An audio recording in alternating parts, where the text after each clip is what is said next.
When J.D. Vance was turned away from a small-town diner because of his political beliefs, he had plenty of ways to respond. He could have taken to social media in outrage, called for a boycott, or simply walked away, fuming. But instead, he did something completely unexpected, something that didn't just change one restaurant but left a lasting impact on the entire community. His response to rejection wasn't revenge, it was kindness. And in today's divided world, that was truly shocking. An unexpected turn of events. It was an ordinary evening when J.D. Vance pulled his car into the gravel lot of Maple Creek Diner. The neon "Open" sign buzzed in the window, casting a faint red glow over the puddles left from the afternoon rain. His stomach growled, he hadn't eaten since breakfast, and it was already past 7. As he stepped inside, the bell above the door jingled softly.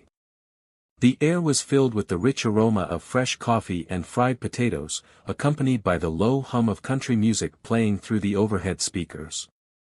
The diner wasn't too crowded, 6 tables were occupied by locals, chatting over their meals. A waitress with curly brown hair tied back in a ponytail glanced up and smiled. "Sit anywhere you like," she called, expertly balancing 3 plates along her arm. Her name tag read Talia. J.D. chose a small booth by the window and picked up the laminated menu. Everything looked good after such a long day. The special was meatloaf with mashed potatoes. It reminded him of the way his grandmother used to cook on cold winter nights. The memory brought a small smile to his lips. Talia, after delivering her orders, returned with a glass of water and her notepad. "Welcome to Maple Creek. Can I get you some coffee to start?" "That would be great, thank you," J.D. replied. As Talia turned to get the coffee, a woman emerged from the kitchen. She wore a flour-dusted apron with Melissa embroidered on it. Her hands were still coated in remnants of dough.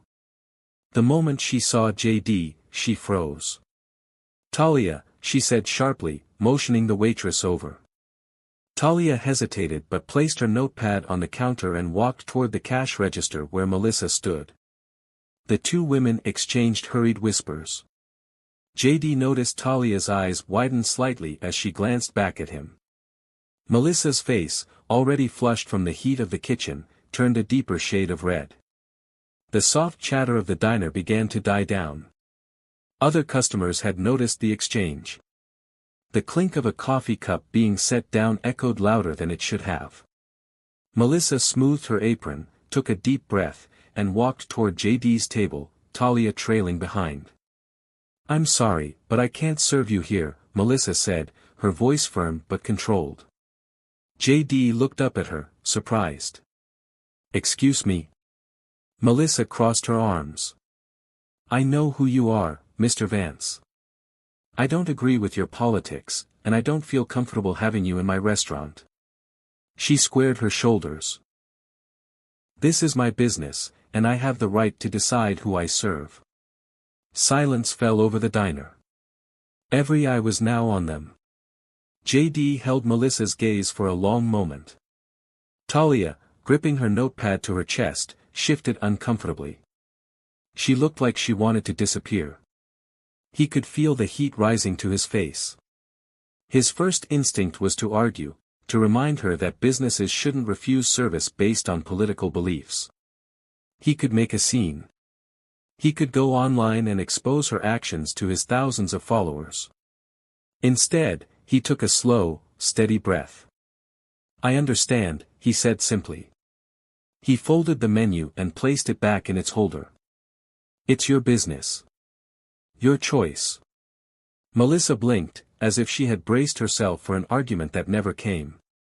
"Thank you for your honesty," J.D. added as he slid out of the booth. "Have a good evening." Without another word, he turned toward the door. He could feel every pair of eyes in the diner watching him as he walked away. The bell jingled softly behind him as he stepped into the cool night air. A different kind of response. J.D. sat in his car, hands gripping the steering wheel. His stomach still growled, but there was a different kind of weight pressing down on him now. He wasn't a stranger to rejection. His life had been full of hard truths and unexpected setbacks. But this particular moment, felt different. Through the window, he could see Melissa talking to her customers, her hands moving quickly as she explained herself. Some people nodded in agreement. Others looked uncomfortable. Near the coffee station, Talia stood still, staring at the floor. JD reached for his phone, scrolling through his contacts. His thumb hovered over a familiar number before he pressed call. The line rang 3 times before a voice answered. "Hey, it's JD," he said, his voice steady. "Remember that thing we talked about last month? I think I've found the perfect place." He glanced back at the diner, its golden lights glowing warmly against the darkening sky. "Yeah, tomorrow works," JD continued. A small smile tugged at the corner of his mouth. "Trust me, this is going to surprise everyone." He ended the call and started the car. The radio crackled to life, playing an old Johnny Cash song as he pulled out of the lot. The frustration he had felt moments ago was fading, replaced by something else, something closer to hope. Talia watched JD's car disappear down the dark road. The diner slowly returned to normal, but she couldn't shake the knot forming in her stomach. "Can you believe that?" Melissa muttered, coming to stand beside her. "He just walked out. No argue. Meant, no scene." Talia hesitated. "Did we have to do that?" she asked quietly. "He was just trying to have dinner." Melissa's expression hardened.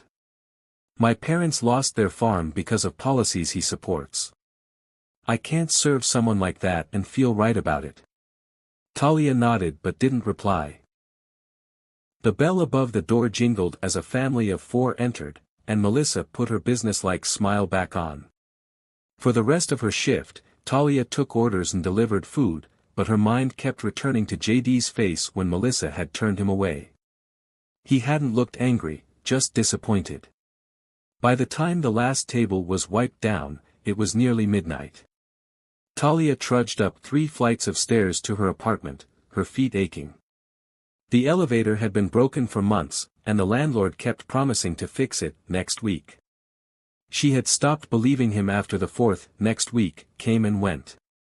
The hallway smelled faintly of burnt toast. She dug through her purse for her keys, trying to be quiet. Her grandmother would be asleep by now. A small lamp clicked on as soon as she stepped into the apartment.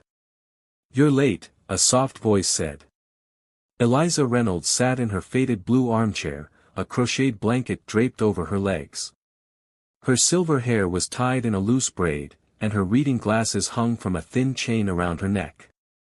"Sorry, Grandma. Melissa asked me to stay and help with inventory." Talia set her purse on the kitchen counter. "Why are you still up? Did you take your medicine?" Eliza waved a hand dismissively. "Of course I did. I'm not a child." Then she patted the couch beside her chair. "Come sit. You look troubled."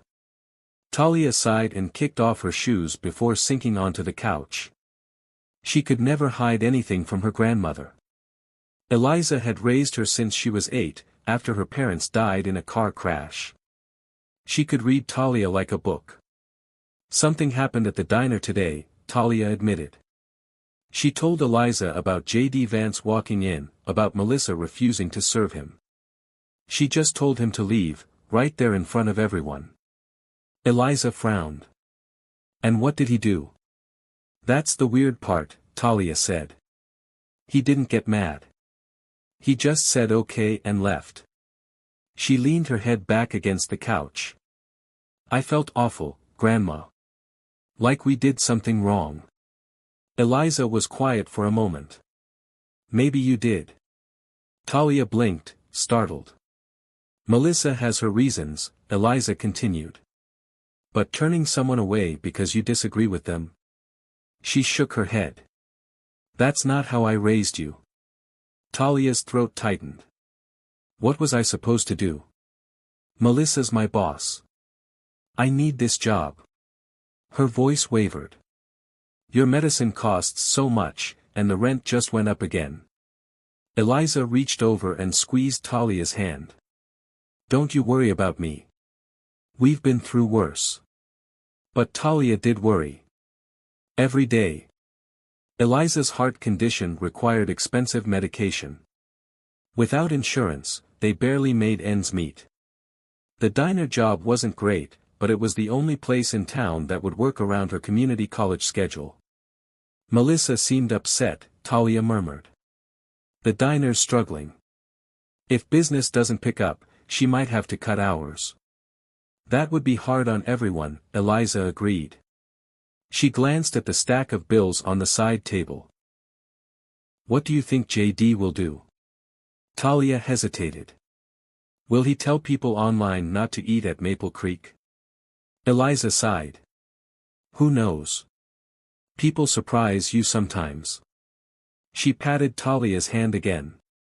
Whatever happens tomorrow, remember to be kind. That's the only thing that truly matters. Something in her grandmother's voice made Talia pause. Do you know something I don't? Eliza smiled mysteriously. I'm just an old woman with old thoughts.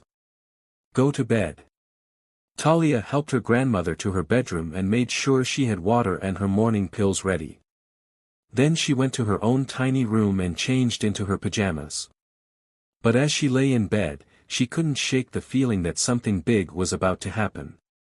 JD's calm face as he left the diner. The phone call he made in his car. Melissa's worried looks at the account books. Talia pulled the blanket up to her chin and closed her eyes. Whatever tomorrow brought, she would face it. She always did.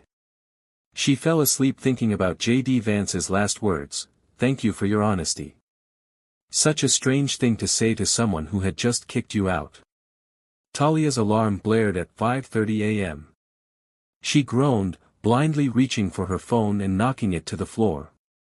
The beeping continued until she finally dragged herself out of bed to turn it off. Morning shifts were the worst, but they paid an extra $1 an hour, and every penny mattered. She showered quickly and peeked in on Eliza, who was still sleeping peacefully. On the kitchen counter, she left a note, "Lunch in the fridge. Call if you need anything. Love you." The morning air was chilly as she stepped outside, zipping up her jacket. The sun was just starting to peek over the horizon, painting the sky in soft hues of pink and gold. But as she turned the corner onto Main Street, she stopped in her tracks. A crowd of at least 30 people stood outside Maple Creek Diner. Her stomach dropped. Protesters. Had J.D. Vance sent his supporters to picket the diner? She hurried closer, but something seemed off. The people weren't holding signs or shouting slogans. They were just waiting. Some sipped coffee from the gas station down the street, others chatted in small groups. An older man checked his watch. "Excuse me," Talia said, squeezing through the crowd. "I work here." "What's going on?" A woman in a red coat smiled at her. "We're waiting for you to open." Talia blinked. "Why?" J.D. Vance recommended this place, a man cut in. Said it had the best home cooking in the county. Talia's mouth fell open. "Wait, what?" Before she could process what was happening, a news van pulled up. A tall reporter with styled hair jumped out, microphone in hand, followed by a cameraman. "Perfect timing," he said, spotting Talia. "Do you work here?" "I'm Camden Walsh, Channel 8 News. Can we get a statement about the social media sensation?" I don't know what you're talking about," Talia admitted, fumbling for her keys. "I need to open up. Just a quick interview." "Sorry, I can't be late." She slipped inside, locking the door behind her. The diner was dark except for the lights Melissa always left on in the kitchen. Talia flipped the main switch, and the fluorescent bulbs flickered to life. She hung up her jacket and tied on her apron, trying to make sense of what was happening. She checked her phone, 3 missed calls from Melissa.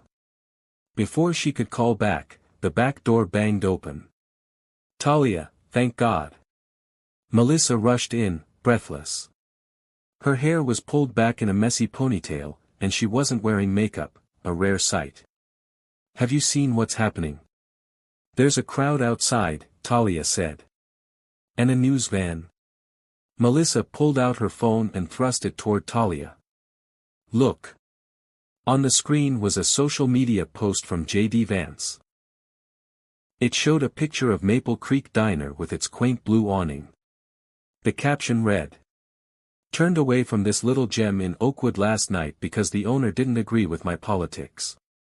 I respect her right to refuse service, but trust me, folks, their meatloaf special smelled amazing, and everyone inside looked happy. Small businesses are the heart of America, even when they don't want my business. If you're in the area, give Maple Creek Diner a try and form your own opinion. Support local, always." Talia looked up, stunned. "He's sending people here." Melissa's face was pale. "Is this some kind of trick? Is he trying to make me look bad?" Talia reread the post. "It doesn't sound like a trick." She hesitated. "It sounds like forgiveness." Melissa snorted. "Nobody's that nice. Especially not a politician." The front door rattled as someone knocked. Camden Walsh waved through the glass. "We just want a quick statement about the viral post." Melissa groaned. "Viral?" She looked like she was going to be sick. "We need to start cooking." Talia nodded. "We're going to need a lot of coffee." Within 15 minutes, they were brewing extra pots and mixing double batches of pancake batter. Melissa called in their other waitress, Danny, to come in early. By the time the diner officially opened, the tables were full, and the line stretched out the door. At exactly 6:30 a.m., Melissa unlocked the front door. Customers streamed in, filling every booth. Camden and his cameraman set up in the corner. "Please, just one statement," Camden begged, following Melissa as she delivered menus. "What's your response to Vance's post?" "No comment," Melissa said tightly. "Unless you're ordering breakfast." Camden smiled. "Fine. I'll have the pancake special." By 7 a.m., they had a waiting list. Melissa had to call in Hector, their part-time cook, to help. The kitchen was a blur of sizzling bacon, flipping pancakes, and endless coffee refills. Talia kept glancing at the door, half expecting JD to walk in. By lunchtime, 3 different news stations were outside. The story had spread beyond their town. Some customers praised JD's response. Others debated whether Melissa had been right to refuse service in the first place. After the lunch rush, Melissa disappeared into her office. When Talia brought her a coffee, she found her boss sitting at her desk, silently crying. "I don't understand," Melissa whispered. "Why didn't he fight back?" Talia had no answer. She set the coffee cup down and backed away. "Maybe he's just a good person," she finally offered. Melissa wiped her eyes. "Nobody is that nice." But she didn't sound as sure. For the rest of the week, Maple Creek Diner stayed packed from open until close. Melissa had to call suppliers twice to get extra deliveries. She even hired 2 new waitresses and another cook. The cash register filled so quickly that she had to make bank runs in the middle of the day. On Friday afternoon, Talia overheard 2 customers talking while she refilled their coffee. "It's got to be a trick," a man in a work uniform said. "He's making her look bad. All these people coming here, they're just waiting for her to mess up." "I don't think so," his friend countered. "My cousin knows JD's assistant, says he's actually a decent guy in person. Maybe he meant what he said about supporting local business." "Politicians don't do nice things for no reason," the first man insisted. Talia moved on to the next table, but similar conversations echoed throughout the diner. Some people believed JD was setting a trap. Others thought he was being genuine. No one seemed to agree. Later that evening, as she wiped down tables at closing time, she noticed Melissa sitting alone in a booth. Her boss was holding a cream-colored envelope, turning it over in her hands, lost in thought. "Everything okay?" Talia asked. Melissa hesitated before nodding. "I got a letter today. From him." Talia's eyebrows shot up. "JD. What does it say?" Melissa exhaled sharply. "It's not what I expected at all." Before she could explain, Hector called from the kitchen about a broken fryer, pulling her away from the conversation. But Talia couldn't stop thinking about it. What could JD possibly have written that had left Melissa looking so shaken? The next day, Melissa called a staff meeting before opening. Everyone gathered around, curious. "I want to read you something," she said, pulling out the letter. She unfolded the paper and took a deep breath before beginning. "Dear Ms. Hargrove. First, I want to thank you for your honesty. In a world where people often hide their true feelings, your directness was refreshing. My grandmother taught me that when someone rejects you, the best response is kindness, not because it makes you look good, but because it recognizes that everyone has reasons for their actions. Reasons we may not understand. I didn't recommend your diner to embarrass you. I did it because, even in my brief visit, I could see that Maple Creek Diner is special. The way your staff looks at you, the smell of real home cooking, the bulletin board covered in local events, these things matter. These are the places that hold communities together. My politics come from wanting to help struggling communities like yours. We may disagree on the methods, but I believe we want the same things, for people to have good jobs, safe neighborhoods, and hope for their children's futures. I don't ask you to change your mind about me. I don't even ask you to serve me if I return, that's your right as a business owner. I only ask that you keep doing what you do best, serving great food and creating a space where your town can come together. That matters more than any political disagreement. Sincerely. JD. Melissa lowered the letter. He didn't have to do this, she murmured. I judged him without knowing him. And when he had every reason to be angry, he chose to be kind instead. The room was silent. Talia felt a lump form in her throat. She had never seen Melissa so vulnerable. "So," Melissa said, straightening her shoulders. "I've made a decision. I'm inviting him back." The staff exchanged glances. "Are you sure?" Danny asked. "Yes," Melissa said firmly. "I was wrong. And if he's willing, I'd like to make it right." Melissa didn't waste time. That afternoon, she sat at her office desk with a blank sheet of paper in front of her. The letter from J.D. Vance lay beside it, neatly folded. She tapped her pen against the desk, hesitating. Talia knocked on the doorframe. "Need help?" Melissa sighed. "I'm not great with words." Talia stepped inside. "What do you want to say?" Melissa frowned. "I want to apologize. And I want to invite him back, properly this time." Talia nodded. "Then just say that." After a few more moments of hesitation, Melissa began writing. "Dear Mr. Vance. Thank you for your letter. Your kindness in the face of my rejection has made me reconsider many things. If you are willing, I would like to invite you back to Maple Creek Diner as my guest. This is not a media event, no cameras, no reporters. Just a chance to share a meal and talk, person to person. I would also like to introduce you to someone special, Talia's grandmother, Eliza Reynolds. She believes she knew your grandmother, Beverly, when they were young. I understand if you decline. But if you're open to it, I would like the opportunity to make things right. Sincerely, Melissa Hargrove." Melissa folded the letter and slid it into an envelope. "Now, how do we get this to him?" Talia's face lit up. "Camden Walsh is still in town. He mentioned JD was visiting the community college tomorrow. I can ask him to deliver it." Melissa frowned. Can we trust a reporter to keep this private? He's been fair so far, Talia said. And besides, JD's the one who asked for no media attention. Camden won't want to lose access to him. Melissa hesitated but then handed over the envelope. All right. Let's hope for the best.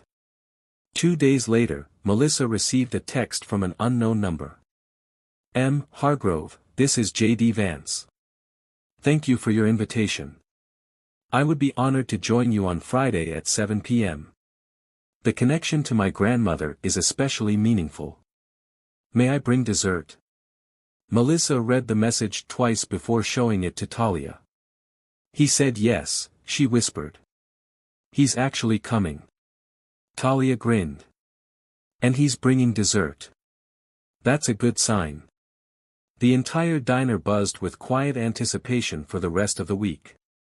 Melissa decided to create a special menu for Friday night, classic, comforting dishes, nothing too fancy.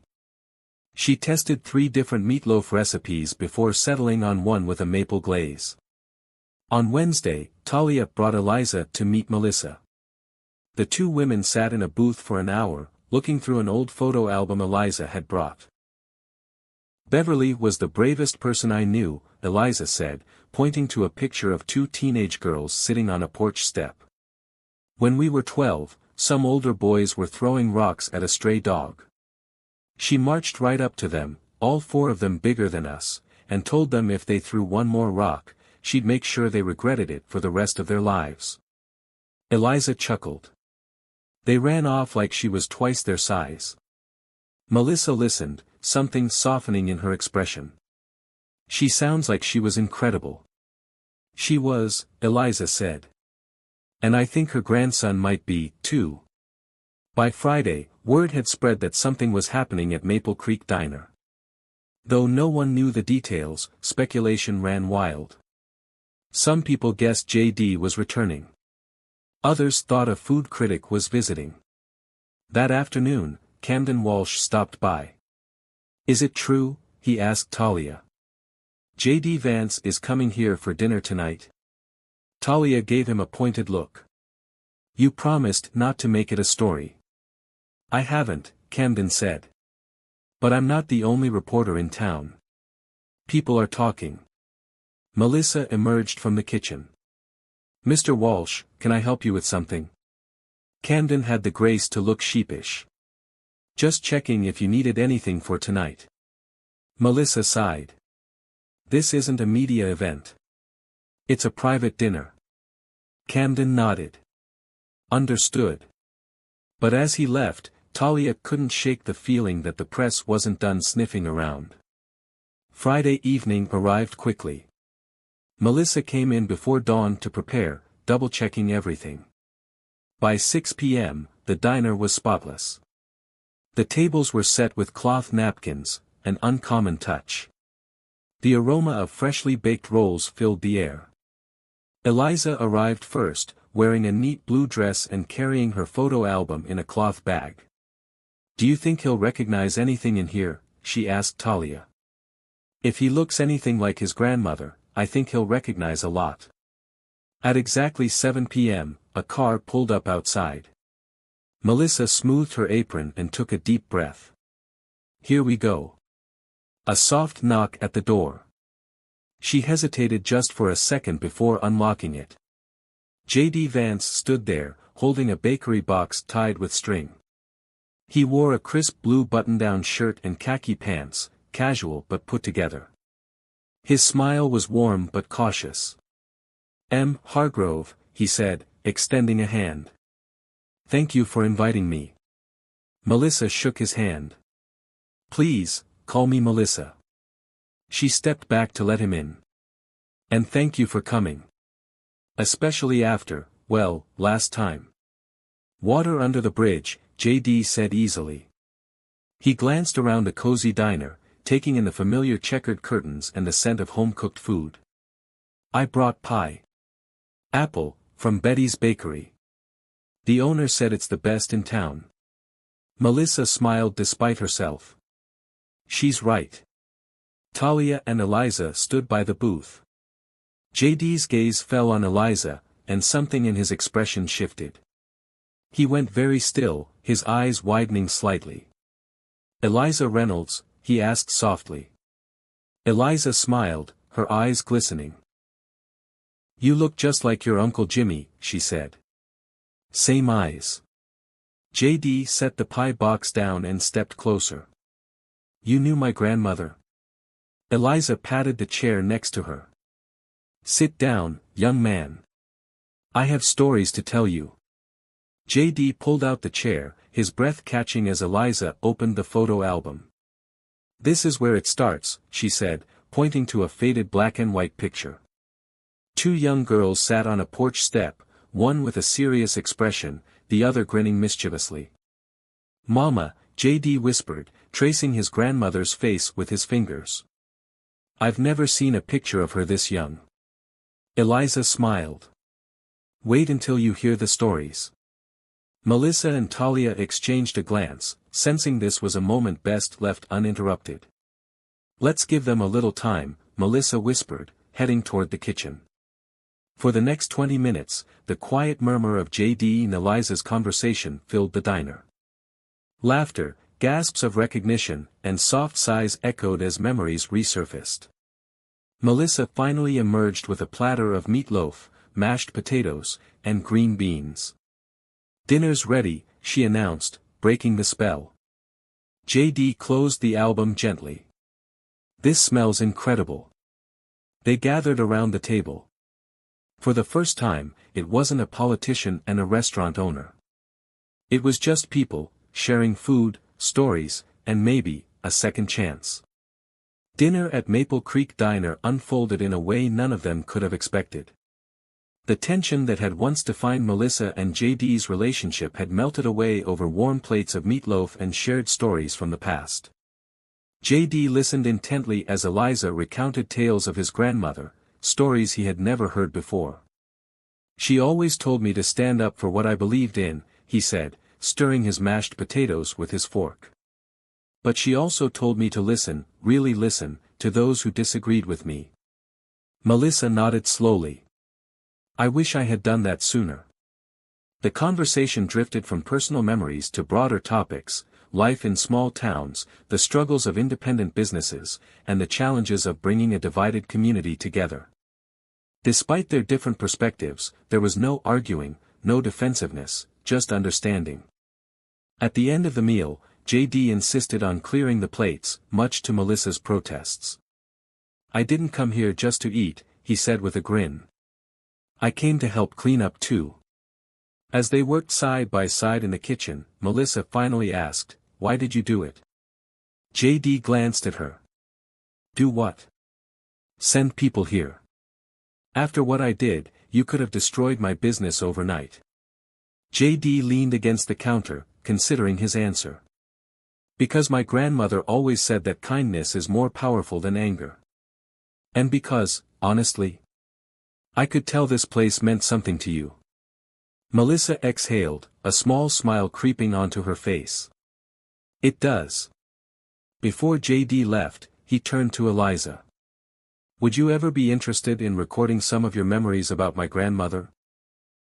My family would love to hear them." Eliza's eyes twinkled. "I'd be honored." Melissa walked JD to the door. "Next time you're in town, come by for dinner again. No invitation needed." JD shook her hand. "I'll take you up on that."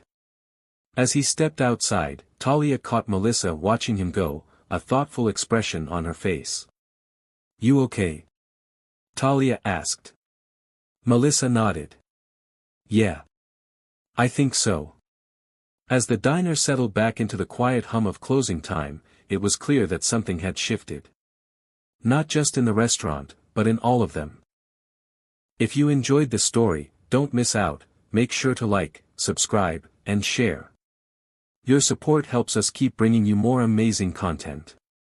Stay tuned for more incredible stories, and thank you for being part of our community.